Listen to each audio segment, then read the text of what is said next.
A paz do Senhor Jesus, vamos dar início à nossa lição de número 3, que tem por título Particularidades do Servo.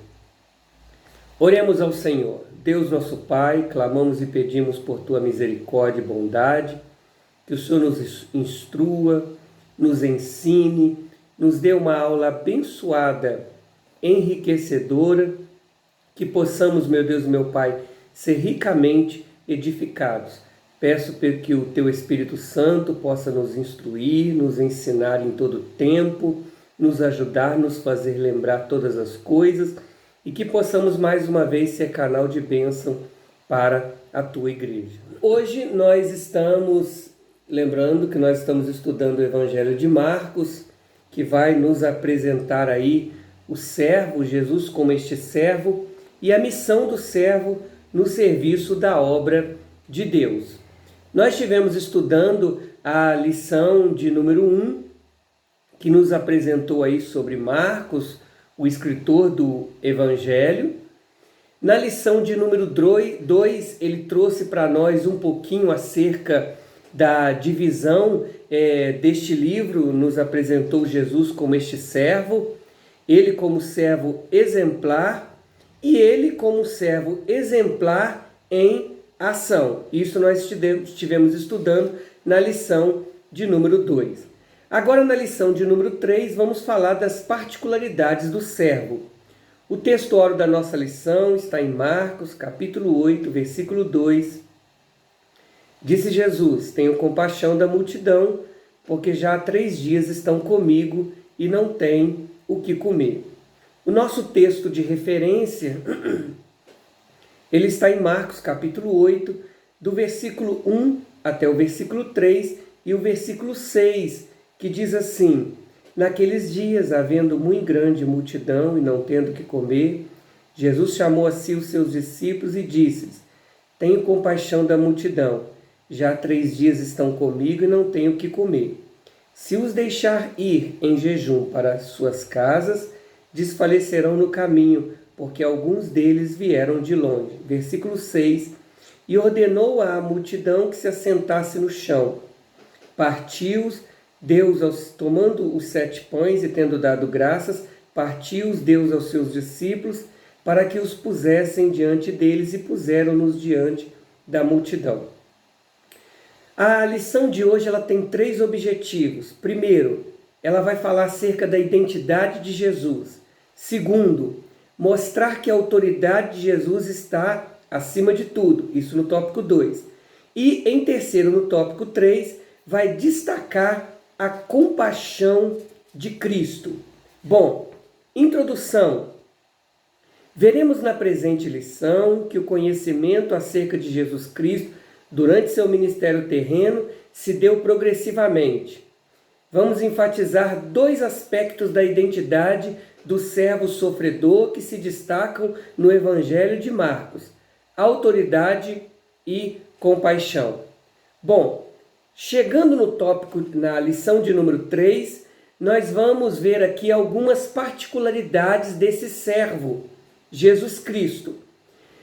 Haja vista que algumas pessoas não tinham conhecimento de quem de fato Jesus Cristo era. E aí, na lição de número 3, ele vai dividir aí a lição em 3 partes importantes. Primeiro, o conhecimento acerca de Jesus, que vai falar acerca da identidade do servo.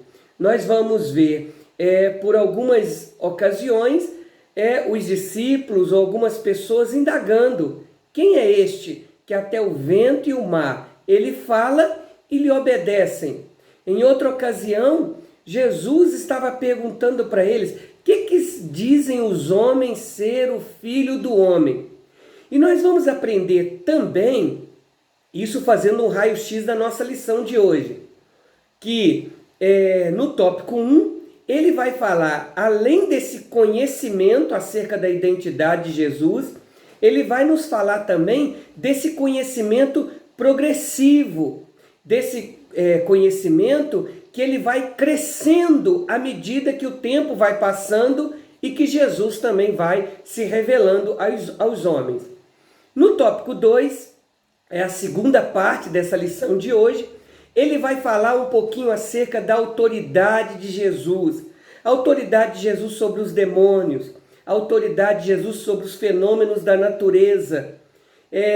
Inclusive, mostrando que esse conhecimento de Jesus, sendo progressivo acerca desta autoridade, trazia admiração às pessoas, não aos demônios, porque os demônios o conheciam. Certa ocasião, os demônios, eles indagaram Jesus: vieste nos atormentar? Porque eles sabiam quem era Jesus. Então, e no tópico 3, nós vamos falar um pouquinho acerca da compaixão de Jesus. O Jesus que se compadecia. No texto de referência da nossa lição, Jesus está sentindo compaixão, porque a multidão o acompanhava já há bastante tempo, estavam com fome e não tinham o que comer. Jesus, tendo compaixão, em diversos momentos em que ele curava, expulsava demônios, realizando os seus feitos e maravilhas. Vamos então dar prosseguimento. Tópico de número 1. A identidade do servo. Bom, podemos dizer que a identidade de uma pessoa é a que a faz distinta de todos. Exemplo, a cidade onde nasce, o nome, sobrenome, quem são seus avós, quem são seus pais, quem são seus irmãos, sexo, impressão digital, data de nascimento. Assim, nossa identidade nos faz pessoas únicas. Diante dessa certeza, iremos ver no Evangelho de Marcos a apropriada identidade de Jesus. Aí esse tópico, ele vai se dividir em 3 subtópicos. Primeiro, o primeiro subtópico, título: muitos não conheciam a identidade do servo. O segundo subtópico, o servo conhecido progressivamente. E o terceiro subtópico, andar com o servo nos faz conhecê-lo. O primeiro subtópico, muitos não conheciam a identidade do servo. Diz assim: servir a Cristo também implica em conhecê-lo. A despeito deste pensamento, a melhor forma de conhecer mais sobre ele é por meio do estudo das Santas Escrituras. Em particular, o Novo Testamento, que descreve a sua história, como ele morreu na cruz por nós. Podemos dizer que desde o início, Jesus é uma figura que causa admiração em muitos, pois não se sabia direito como defini-lo. Nesse sentido, o profeta Oséias diz: conheçamos e prossigamos em conhecer o Senhor. Como a alva será a sua saída, e ele a nós virá como chuva seródia que rega a terra. Afigura-se que o Evangelho de Marcos nos apresenta a identidade de Cristo como Filho de Deus e servo obediente. Bom, o que nós podemos aprender aqui nesse subtópico 1.1? Esse subtópico, Marcos está apresentando no seu Evangelho o Jesus sofredor, servo, que veio para servir. Ele mesmo diz: o Filho do Homem não veio para ser servido, mas para servir. Esse é o texto áureo do Evangelho de Marcos. Bem diferente do que os judeus esperavam. O Jesus servo descrito em Marcos apreciava servir os menos favorecidos, aqueles que não podiam lhe oferecer nada em troca, sempre buscando servir os renegados da sociedade. Jesus, você vai encontrar ele sempre atendendo, servindo os coxos, os cegos, os endemoniados, aqueles que estavam à margem da sociedade, por diversas vezes indo cumprir uma missão. Jesus estava sendo parado, atendendo outra missão. Ele recebia todos e amava todos. É isso que a gente já veio aprendendo desde as lições passadas. Marcos capítulo 1 e versículo 27 Diz assim para nós, assim, quando Jesus realiza a cura do endemoniado de Cafarnaum. Versículo 27. E todos se admiravam, a ponto de perguntarem entre si, dizendo: que é isto? Que nova doutrina é esta? Pois com autoridade ordena os espíritos imundos e eles lhe obedecem. Nós vemos neste versículo a admiração que as pessoas causaram quando Jesus repreendeu aquele espírito imundo, e quando ele repreende, esse espírito imundo lhe obedece. Eles não conheciam tamanha autoridade. Nós vamos observar aqui, o Evangelho segundo escreveu Marcos, no capítulo 1, é Marcos descrevendo o início do ministério de Jesus. E mesmo sendo o início, o povo, os discípulos, não tinham ainda o conhecimento de quem era esse Jesus. Irmãos, hoje, trazendo isso para os nossos dias de hoje nós temos a oportunidade de conhecê-lo mais intimamente. Como podemos conhecê-lo? É a pergunta que fica para nós. Bom, a resposta primordial para esta pergunta é que para conhecê-lo é preciso que nós tenhamos disponibilidade para gastar tempo de qualidade com ele.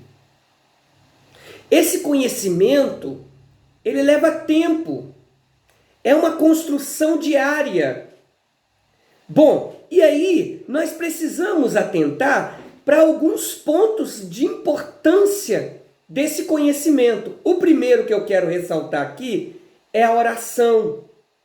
A oração é um meio de eu conhecer esse Jesus, de eu conhecer mais acerca deste servo exemplar, sofredor, que tanto se importava e fazia questão de, através do seu exemplo, servir os menos favorecidos, os necessitados.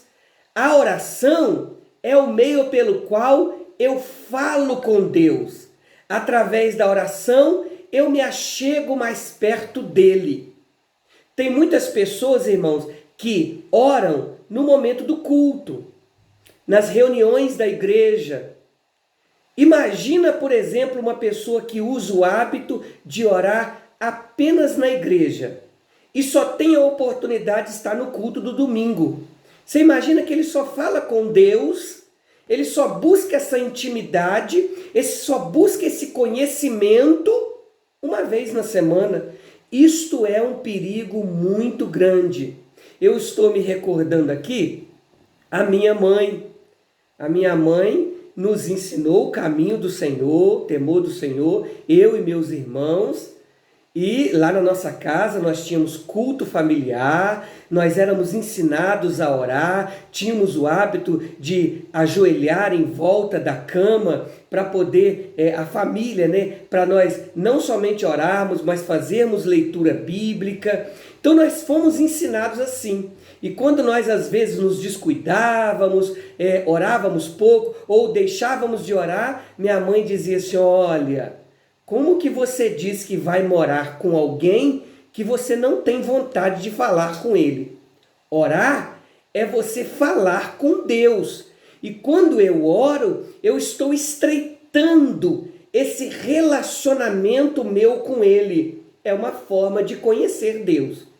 Segundo ponto, a leitura da palavra de Deus. O hábito de ler a Bíblia cotidianamente. Irmão, o cristão precisa ter esse hábito da leitura bíblica, de estudar a Bíblia. Eu louvo a Deus, graças a Deus, já pela quarta vez consecutiva, nós, o grupo de jovens, onde pela misericórdia de Deus eu ainda lidero, nós fazemos a leitura bíblica anual.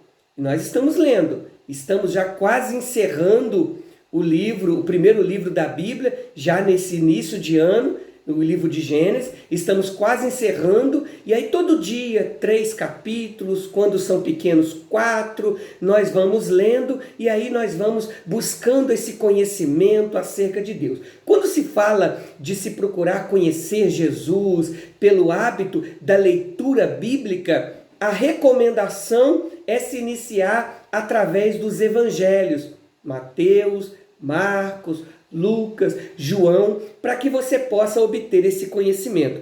Bom, 1.1, ele está falando muito disso, sobre esse conhecimento, a necessidade de se conhecer Jesus, esse conhecimento que nós precisamos buscar através da leitura das Sagradas Escrituras. E aí ele fala sobre buscar esse conhecimento através dos evangelhos, que vai nos apresentar esse Jesus que morreu na cruz, o motivo, a razão, a história, o exemplo deixado quando ele esteve na terra. E aí ele encerra para nós quando Oséias nos traz esse registro bíblico de Oséias capítulo 6, versículo 3, que é um convite a nós conhecermos e prosseguir conhecendo o Senhor. E diz para nós que ele virá a nós como chuva, olha, como a alva vai ser a sua saída, e ele virá a nós como a chuva seródia que rega a terra. Quando ele fala da chuva seródia que rega a terra, ele está falando da chuva que vem no tempo de se arar e semear a terra. É a chuva que cai no tempo da colheita. Aqui está sendo falado da obra do Espírito Santo no período da igreja, num período de renovação, num período de vida nova. Quanto mais nós buscarmos este conhecimento, mais ele virá a nós, e ele virá como chuva, e nós estaremos molhados, mergulhados nesse oceano do conhecimento de quem é esse servo, esse Jesus. 1.2, o servo conhecido progressivamente. Nos diz assim, no início do Evangelho de Marcos, após Jesus ensinar na sinagoga de Cafarnaum e expulsar de um homem um espírito impuro que o importunava, todos se admiravam com a sua autoridade. Diz assim, e todos se admiraram a ponto de perguntarem entre si, dizendo, que é isto? Que nova doutrina é esta? Pois com autoridade ordena os espíritos imundos e eles lhe obedecem. Assistimos que em Marcos 4:41, quando Jesus acalma a tempestade, os seus discípulos, temerosos, se perguntam, mas quem é este que até o vento e o mar lhe obedecem? Podemos ainda acrescentar que em Marcos 6, 1 ao 6, as perguntas de quem de fato era Jesus se graduam, tendo início as tentativas mais diversas para dar conta de quem de fato ele era. Bom, 1.1, ele nos falou de que muitos não conheciam essa identidade do servo. 1.2, ele está nos falando, e aí ele nos apresentou no 1.1 sobre a necessidade de conhecermos um meio, as Escrituras vai nos revelar isto. No 1.2, ele vai falar que esse servo, ele é conhecido progressivamente. A gente vai ver isto no Evangelho de Marcos através de muitas perguntas em que as pessoas procuravam conhecer e identificar Jesus. Lá em Mateus 13, nós vamos ver quando Jesus se achega e ele começa a trazer ensinamentos. Uma das perguntas foi essa: quem é este homem? Não é este o filho do carpinteiro? Olha só, as pessoas estavam tentando identificar quem era esse Jesus. E aí, uma das identificações, não é este o filho do carpinteiro? Outra coisa, lá em Marcos capítulo 6 e versículo 2, eles disseram assim, olha, de onde que lhe vêm essas coisas? Eles ficavam admirados, tamanha sabedoria, compaixão que Jesus tinha e desenvolvia ao longo do seu ministério, do seu chamado, do cumprimento da sua missão. Outra informação importante, isso também lá em Mateus capítulo 13. Outra pergunta que fizeram: que sabedoria é esta que lhe foi dada? Olha, primeira pergunta, quem é? Não é esse o filho do carpinteiro? Aí a segunda foi essa: que sabedoria é esta que lhe foi dada? Outra pergunta, que era um questionamento, que faziam com que as pessoas buscassem conhecer quem era esse Jesus. Como é que se fazia tais maravilhas através das suas mãos? Nós vemos aqui que a tarefa de conhecer Jesus, ela é progressiva.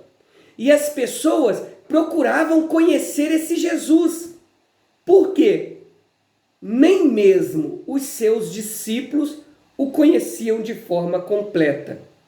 Sempre algo novo marcava a identidade de Jesus e revelava um pouco mais de suas particularidades como servo.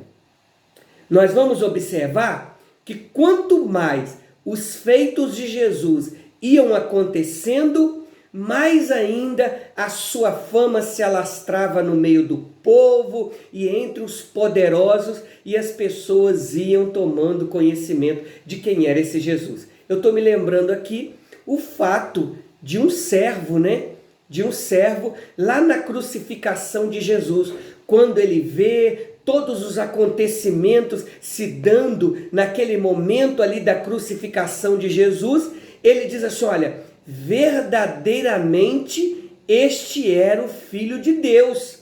Ele vai também ter o conhecimento desse Jesus. Ele vai, mudar, o seu posicionamento, vai dar um passo, vai subir um degrau a mais acerca do conhecimento, acerca desse servo, desse Jesus servo. Bom, todos queriam saber quem era aquele homem que fazia tais coisas. E aí, esse texto aqui, ele está nos abrangendo justamente isso, sobre a necessidade desse conhecimento, ele ser progressivo, e à medida que nós vamos conhecendo. Por isso que Oséias deixou registrado isto mesmo, olha, que conheçamos e prossigamos. Nós temos que dar continuidade.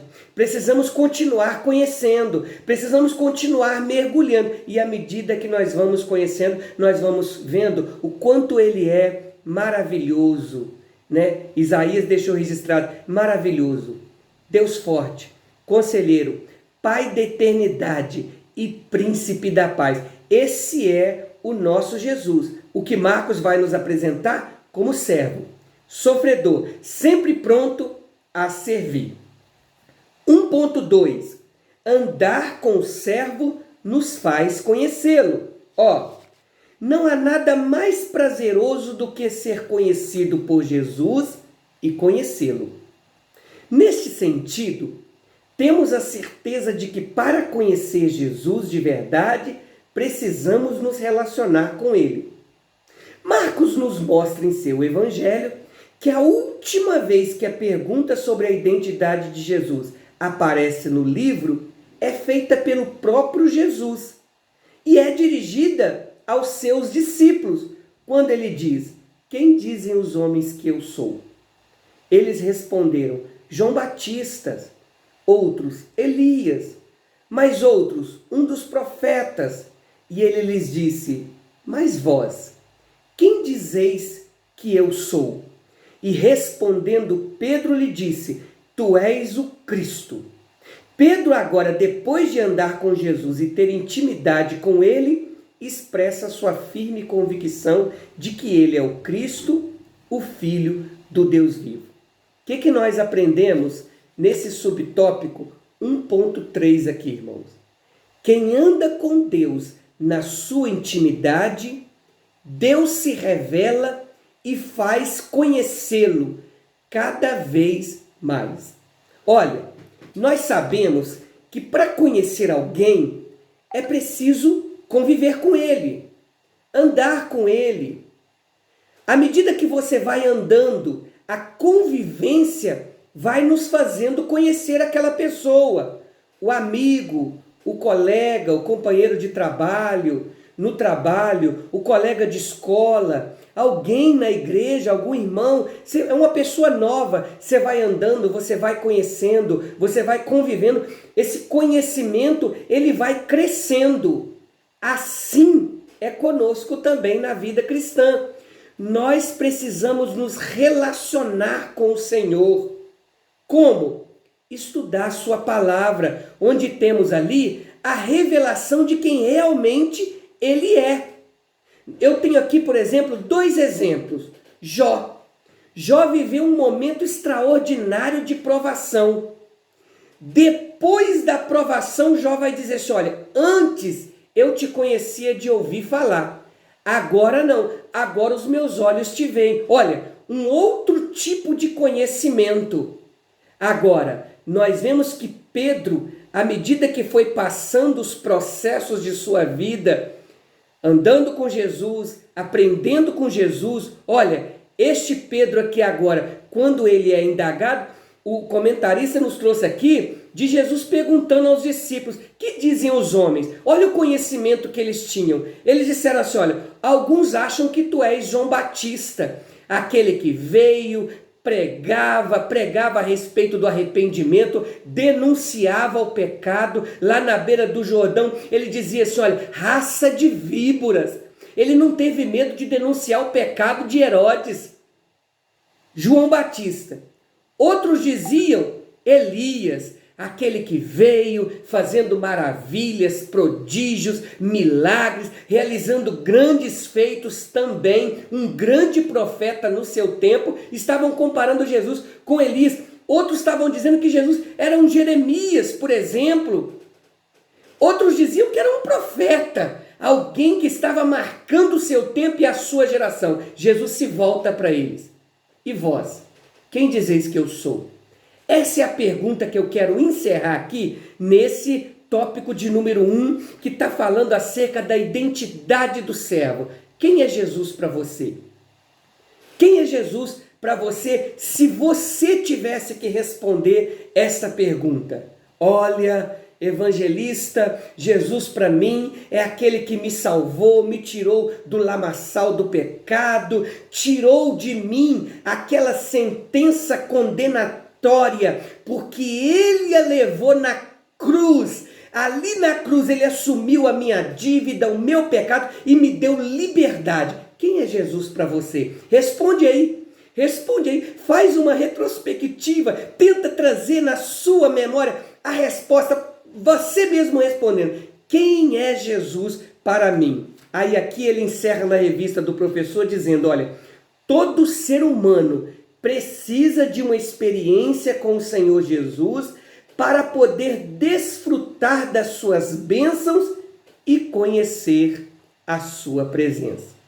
Glória a Jesus. Bom, e aí a gente chega aqui no tópico de número 2, a autoridade do servo.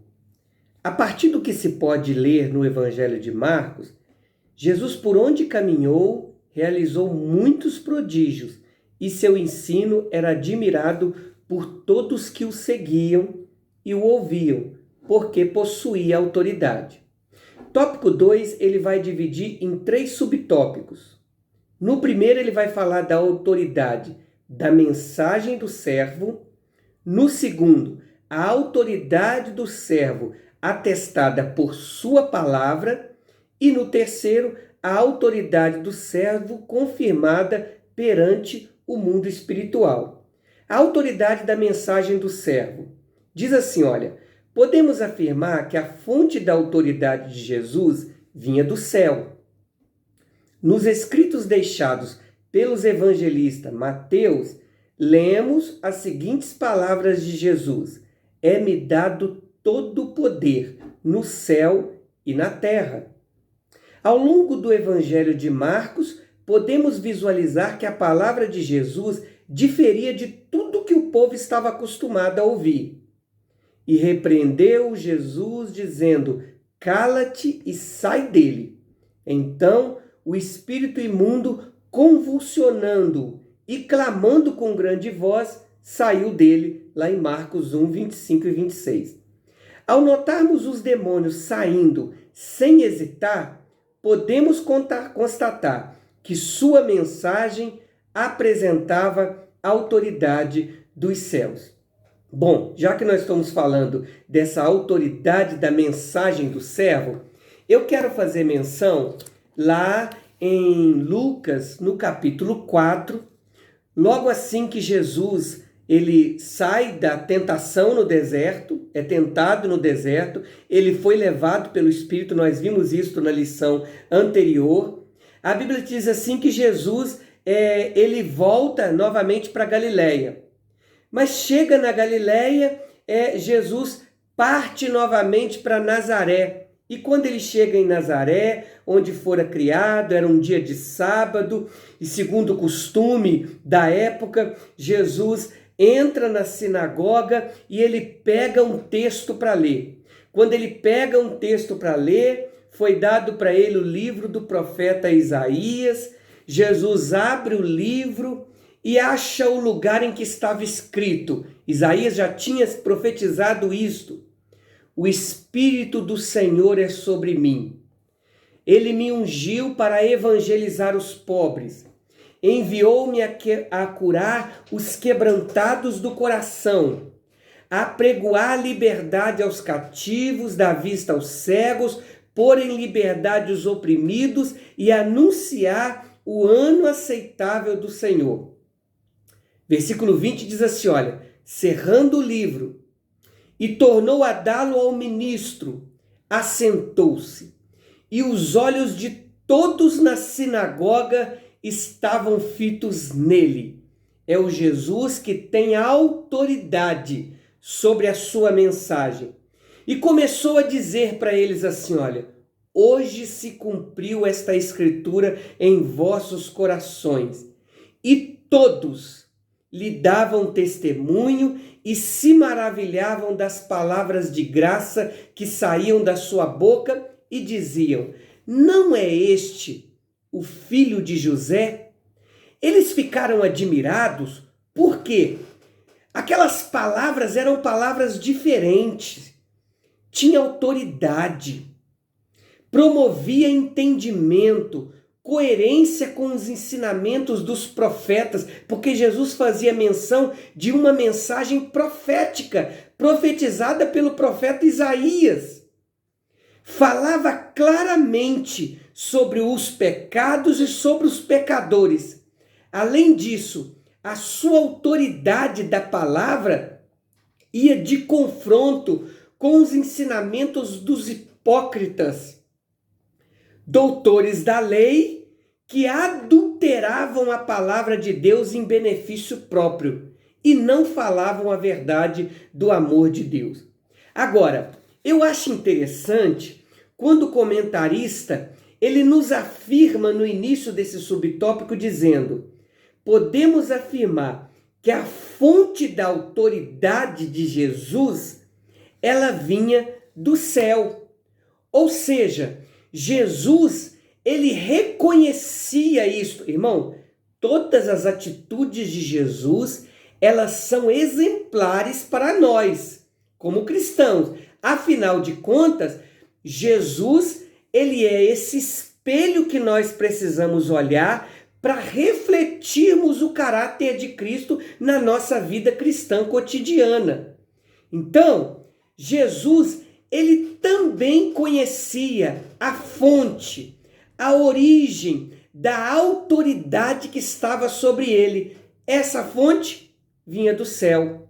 Você quer ver uma coisa? Lá em Mateus, no capítulo 19, olha só que interessante. Mateus, no capítulo 19, quando se aproxima um jovem rico de Jesus. Olha, 19, versículo 16. Eis que aproximou dele um jovem e lhe disse: bom mestre, que bem farei para conseguir a vida eterna? Olha o resultado, a resposta de quem sabe, de quem tem conhecimento de onde vem a autoridade que lhe foi dada. E ele lhe disse: por que me chamas bom? Não há bom senão um só, que é Deus. Se queres entrar na vida, guarda os mandamentos. Então, Jesus, ele tinha conhecimento de onde era a fonte da sua autoridade. Aqui na revista do professor, o bispo Daniel Malafaia expôs assim, olha, a chamada divina sempre é confirmada com a autoridade divina. É um comentário, do bispo Daniel Malafaia que foi incluído aqui na nossa lição. A chamada divina sempre é confirmada com a autoridade divina. 2.2. Autoridade do servo atestada por sua palavra. Olha só, para bem compreender nas palavras de Jesus, existiam ensinamentos sólidos que o povo começou a perceber e a admirar. Pelo que se pode notar, a sua maneira de ensinar fazia com que ele apresentasse as verdades espirituais com autoridade, sufocando as tradições dos religiosos, invalidando assim a palavra de Deus pela vossa tradição que vós ordenastes, e muitas coisas fazeis semelhantes a estas, Marcos 7,13. Importante ressaltar que nos ensinamentos de Jesus, ele nos fez perceber a sua autoridade sobre os demônios. Por essa palavra, vai, o demônio já saiu de tua filha. E indo ela para a sua casa, achou a filha deitada sobre a cama, e que o demônio já tinha saído. Olha que interessante. 2.1, falamos da autoridade da mensagem do servo. 2.2, a autoridade do servo atestada por sua palavra. Nós vamos observar várias passagens da Bíblia. Jesus está atestando que a sua palavra é verdadeira. Olha, nós vemos que Jesus, irmãos, expulsou demônios, curou leprosos, curou paralíticos, deficientes físicos. Jesus ressuscitou mortos. Jesus andou sobre as águas, o mar. Jesus deu ordem para a tempestade, e a tempestade, o vento teve que obedecer. Jesus multiplicou pães, e mesmo assim, além disso, Jesus também ensinava com autoridade. Jesus, irmãos, com 12 anos de idade, os seus pais foram procurar o menino Jesus. Jesus estava no templo ensinando, e os homens paravam para ouvir, porque estavam observando, admirados, tamanha autoridade com que ele os ensinava. A autoridade com que ele ensinava, combatendo inclusive os ensinamentos errôneos dos fariseus e dos escribas, que defendiam a tradição dos anciãos, invalidando a palavra de Deus. Aqui na revista do professor, mais um trecho que foi colocado aqui do bispo Daniel Malafaia. Olha, Jesus foi distinguido dos demais mestres da sua época por sua palavra e autoridade. A autoridade de Jesus estava na razão de que falava apenas o que recebia do Pai. Ele ensinou a palavra, praticou a palavra, pregou a palavra, cumpriu a palavra e nos deixou a palavra.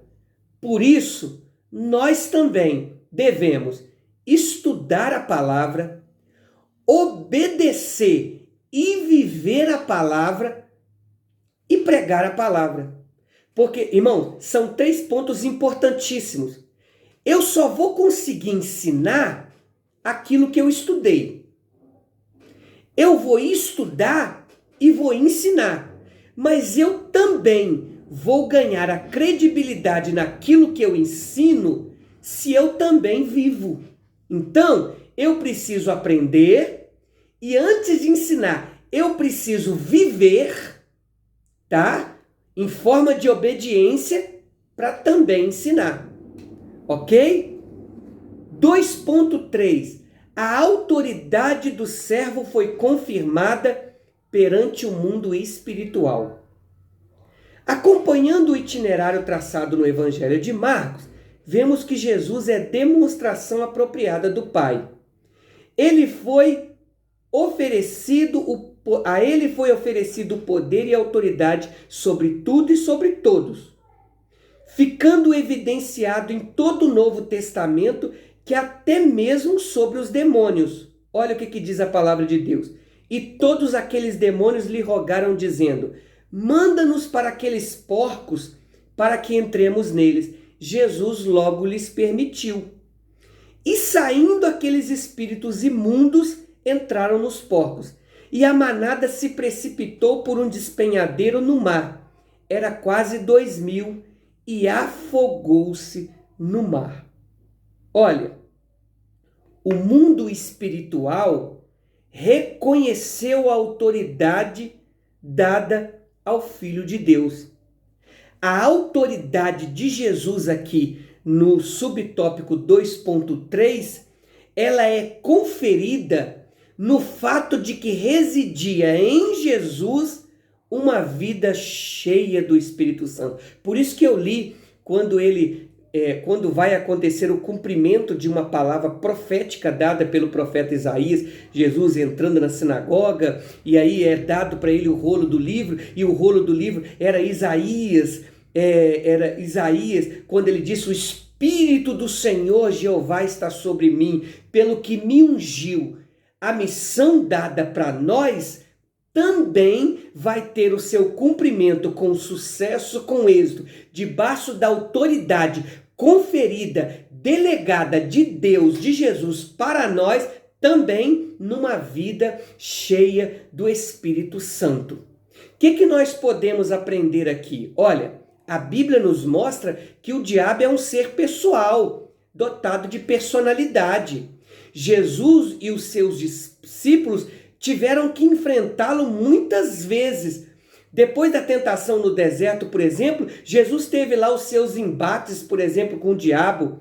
E de fato a Escritura registra vários casos de pessoas oprimidas, possessas de demônios, que tiveram encontro com Jesus e os seus discípulos. Em todos esses casos, tais pessoas foram libertas e Satanás derrotado.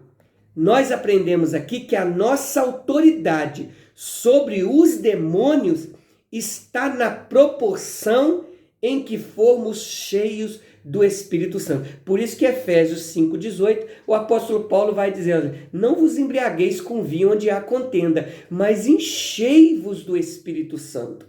Amém, meus irmãos? Então, tópico 2, nós aprendemos sobre a autoridade do servo. A autoridade na mensagem, a autoridade atestada pela sua palavra e a autoridade confirmada, inclusive, perante o mundo espiritual. Nós vemos no texto bíblico, por exemplo, em algumas ocasiões no mundo espiritual, os demônios dizendo assim: olha, o que tenho eu contigo? Eles também reconhecendo a autoridade de Jesus sobre as trevas, sobre os demônios, sobre o mundo espiritual. Agora, irmãos, eu encerro aqui essa mensagem, esse comentário aqui no tópico 2, dizendo para nós o seguinte: Deus, Jesus, também nos conferiu essa autoridade. Quando lá em Marcos, vamos ler para a gente poder ler com exatidão. Quando lá em Marcos, ele mesmo disse, que os sinais seguirão os que crerem. Deixa eu abrir aqui, que eu estava abrindo a referência errada aqui. Olha só, os sinais, Marcos 16:17. Esses sinais seguirão os que crerem. Em meu nome expulsarão demônios, falarão novas línguas, pegarão nas serpentes, se beberem alguma coisa mortífera, não lhes fará dano algum. Imporão as mãos sobre os enfermos e os curarão. Irmãos, essa autoridade Jesus também conferiu para a sua igreja. Foi conferida para mim e para você. No nome de Jesus, nós também podemos exercer essa autoridade, inclusive no mundo espiritual. Amém? Glória a Deus. Vamos continuar porque está muito gostoso aprender acerca dessas particularidades do servo Jesus Cristo. Bom, a gente chega aqui então no tópico de número 3. A compaixão do servo. O Evangelho de Marcos descreve que Jesus, em suas peregrinações pelas cidades e povoados, ao notar as multidões, tinha compaixão delas porque estavam angustiadas e desfavorecidas, como ovelhas sem pastor. Aí ele vai dividir esse tópico em 3 subtópicos. Ele vai falar da clemência do servo, o servo que se compadece, e o servo nos ensina que onde há compaixão, há abundância de amor. A clemência do servo.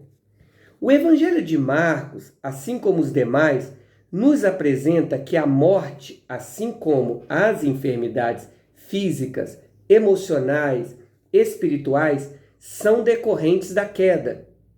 Entretanto, podemos verificar que Cristo veio ao mundo e demonstrou compaixão ao libertar os homens das garras de Satanás.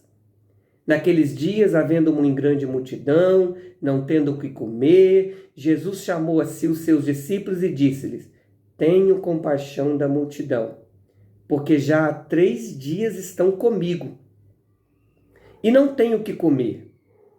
Que vemos então nesse texto? O servo, por sua compaixão, curou a todos que iam até a ele. Irmãos, nós podemos observar o seguinte, dentro desse primeiro subtópico, falando da clemência do servo, nós vamos ver que esse servo, Jesus, em toda a sua peregrinação, ele não se furtou em momento nenhum de aliviar o sofrimento de todos aqueles que o procuravam a fim de ter alívio. Marcos capítulo 5, ele vai registrar para nós quando Jairo, ele se aproxima de Jesus. Jairo era um principal da sinagoga. Jairo estava buscando pela sua filha. O desespero de Jairo era tão grande, irmão. A certeza que Jairo tinha era que Jesus tinha a solução para ele. Que Jairo, quando ele chega diante de Jesus, quando ele vê Jesus, ele se prostra aos pés de Jesus e roga: minha filha está moribunda. Venha, imponha-lhe as mãos para que ela sare e viva. E a Bíblia diz assim que Jesus foi com Jairo. Você vê o ato de compaixão de Jesus, é que Jesus, uma multidão ali, estava ali junto, buscando por milagres, querendo aprender com os ensinamentos de Jesus. Jesus se volta: eu estou indo para a casa de Jairo.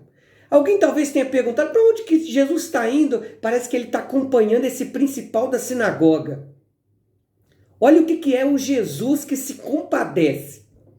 Quando Jesus está indo, a Bíblia nos fala de uma mulher que há 12 anos sofria de uma hemorragia. E por causa daquele fluxo de sangue, irmãos, ela não podia estar ali naquele meio. Ela tinha que viver afastada, num arraial à parte. Mas quando ela fica sabendo que era Jesus que estava por ali, ela também sabia que Jesus era a fonte para solucionar e realizar o milagre que ela precisava. Meu irmão, enfrenta os obstáculos, enfrenta as barreiras, as dificuldades que aparecerem. Enfrenta e vá até Jesus, porque Jesus pode e ele resolve qualquer problema. Ela foi. Quando ela foi, ela sabia que ela não podia se identificar, ela não podia aparecer, ela não podia dar suas caras.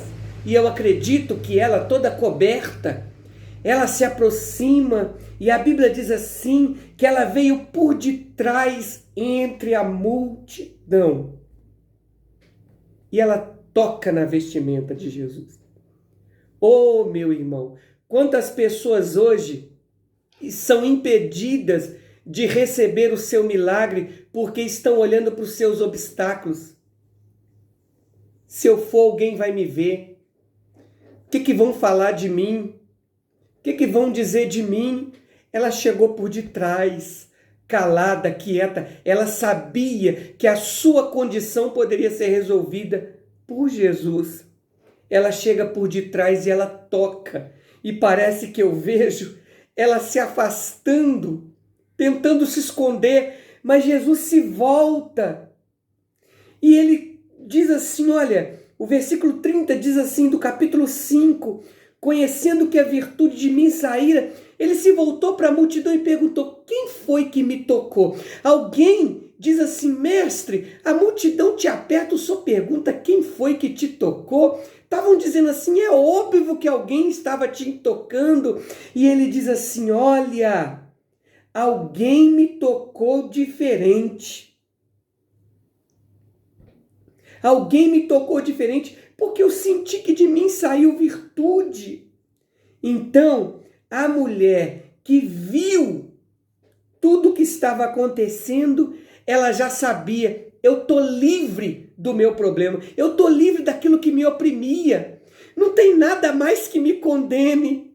E ela disse, Senhor, fui eu quem te toquei. Ela disse toda a verdade, e quando ela disse toda a verdade, Jesus disse, filha, a tua fé te salvou. Irmão, você vê, nós estamos falando da compaixão de Jesus, que estava indo para a casa de Jairo, mas parou porque ele viu que saiu virtude dele para curar uma mulher que estava, há 12 anos sofrendo de uma hemorragia por causa de um fluxo de sangue.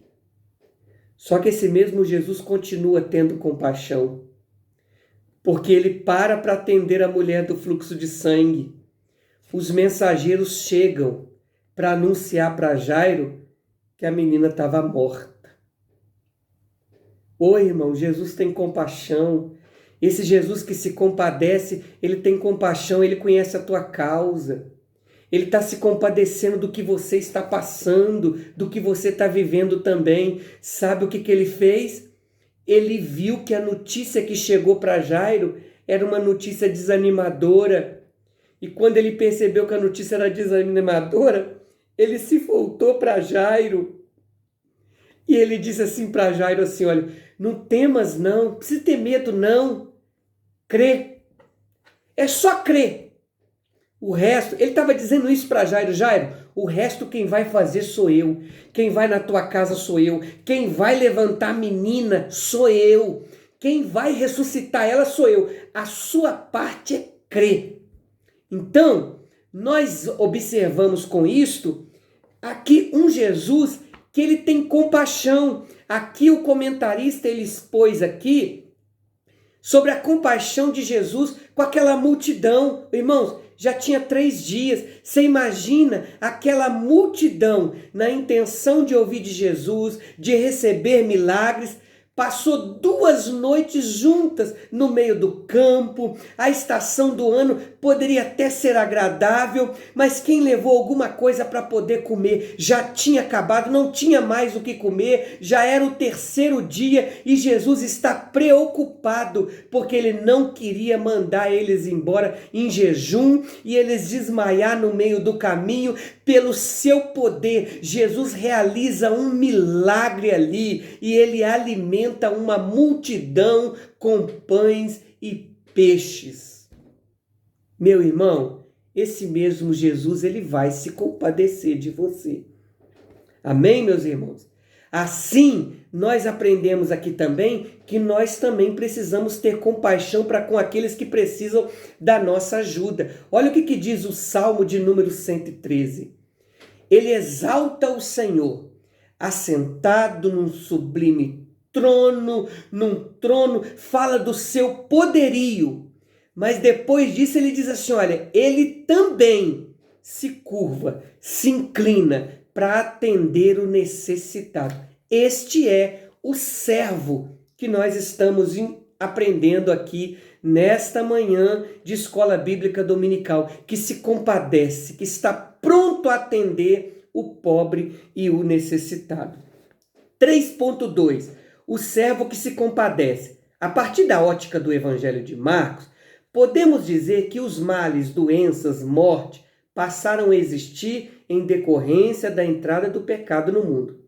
Dentro deste panorama, podemos dizer que o pecado trouxe consequências terríveis para a humanidade. Depois da queda, o ser humano já não seria mais o mesmo. Entretanto, Jesus demonstrou compaixão ao vir ao mundo para resgatar o homem da maldição do pecado.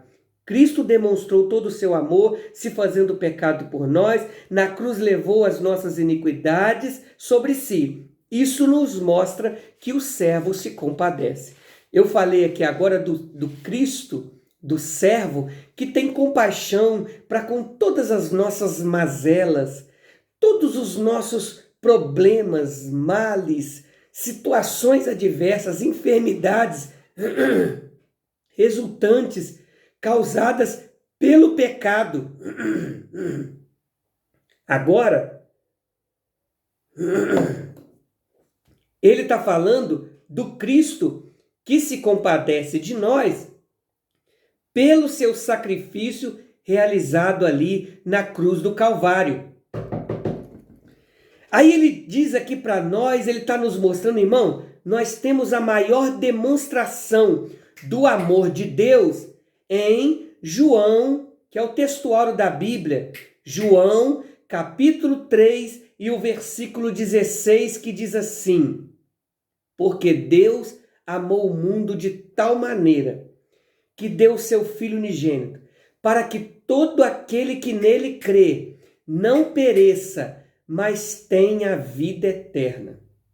Nós vamos observar que aqui ele está fazendo menção desse Jesus, quando o profeta Isaías diz assim, que ele levou sobre si as nossas dores, as nossas enfermidades, o castigo que nos traz a paz estava sobre ele, pelas suas pisaduras nós fomos sarados.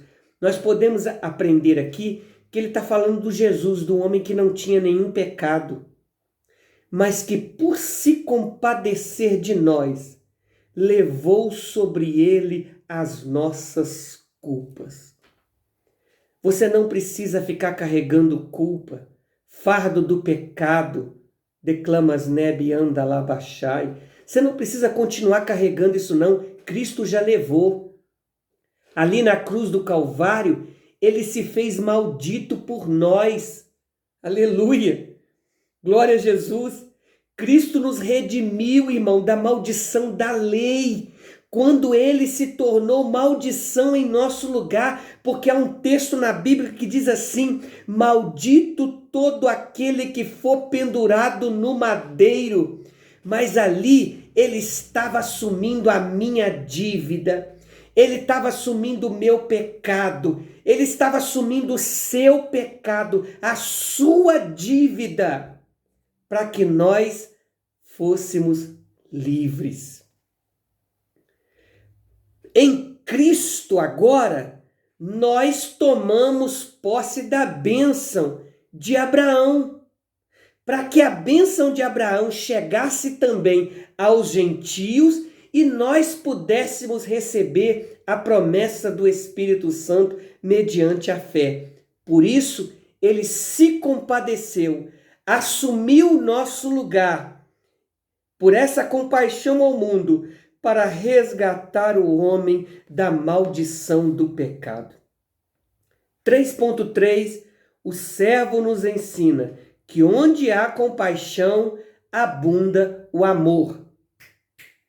Chama-nos a atenção o fato de que, na cura de um leproso, Marcos relata que Jesus demonstra sua compaixão a esse homem. Aproximou-se dele um leproso, que rogando-lhe e pondo-se de joelhos diante dele, lhe dizia: se queres bem, podes limpar-me. Jesus, movido de grande compaixão, estendeu a mão, tocou e disse-lhe: quero ser limpo. Compreende-se facilmente que, com esse fim, Jesus veio ao mundo para demonstrar sua compaixão com todos que se aproximavam dele, curando doentes, ressuscitando mortos, para que todos fossem salvos das garras de Satanás. Subtópico 3.3 nos encerra concluindo dizendo que onde há compaixão, o amor está abundando. E aí, quando eu falei agora mesmo sobre o servo que se compadece no subtópico 3.2, eu trouxe aqui o textuário da Bíblia. Deus amou o mundo de tal maneira. Essa compaixão dele foi tão grande que o escritor João, ele vai registrar dizendo, tal maneira, não tinha palavra humana para descrever tamanho amor que ele deu. Ele entregou o único filho para morrer na cruz. E todo aquele que crê nesse filho, Jesus Cristo, o servo que nós estamos estudando aqui, está salvo. Ô glória, né? Está salvo, alcançou a salvação, não tem mais condenação do pecado. Amém, meus irmãos? Ou seja, o que nós concluímos aprendendo aqui? Ele tem amor por todos e preocupa com as dificuldades de todos, porque ele é amor e ele é aquele que tem compaixão por todos nós. Glória a Jesus, né? Que lição maravilhosa. Conclusão, é na caminhada, no relacionamento diário com o Senhor que vamos conhecendo e crescendo no conhecimento acerca de Jesus Cristo. Vamos buscar conhecê-lo cada dia mais. Põe um propósito no seu coração. Eu quero conhecer. Eu quero manter um relacionamento íntimo com esse Jesus, para que cada dia mais você possa estar mais próximo dele. Quanto mais próximo dele, mais você vai estar sabendo dele. E ele também mais próximo também de você. Eu aqui termino essa lição deste domingo, agradecendo a rica oportunidade, agradecendo meus pastores, pastor Moisés, pastor Elisângela, pela confiança, mais uma vez, de estar ministrando essa aula dominical, aquilo que eu não pude transmitir, que o Espírito Santo possa falar melhor em cada coração. Amém, meus irmãos? Começamos orando, vamos terminar orando.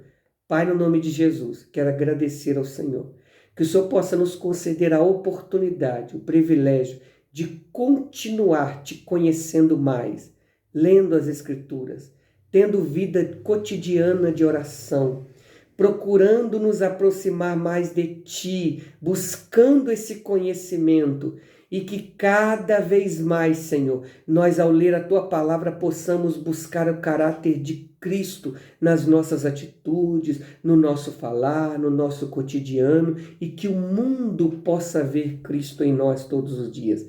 Abençoe esse dia, abençoe este irmão que acompanhou esta aula, que cada dia mais o Senhor possa estar abençoando a tua igreja, o teu povo e os teus servos. Essa é a nossa oração, no nome do Senhor Jesus. Amém e amém. Deus te abençoe, um excelente domingo para os irmãos, a paz do Senhor Jesus.